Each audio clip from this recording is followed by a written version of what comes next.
नमस्कार दोस्तों, आप लोग देख रहे बानी भोजपुरी हिट न्यूज़ चैनल। तो बहुत बहुत स्वागत बा। तो आप लोग के बता दी कि आज ही खेसारी लाल यादव जी के 5 गाना के वीडियो शूटिंग कर लिया गया है। जी हाँ, जो कि मुंबई में कि 3-4 गाना जो कि पहले से ऑडियो सॉन्ग रिलीज कर दिया गया है।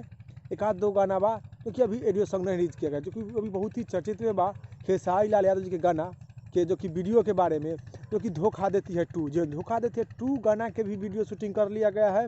मालवा के बेटा कहे मामा मामा, ये गाना के वीडियो शूटिंग कर लिया है।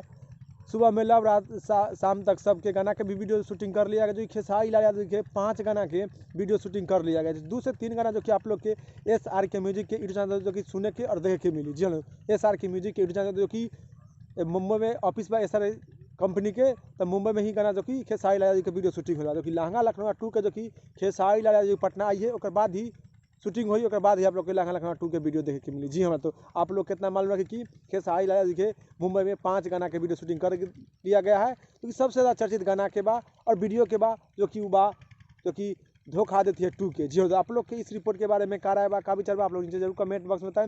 फिलहाल में इतने, फिर से मिलेंगे अगले वीडियो में। जय हिंद, जय भोजपुरी।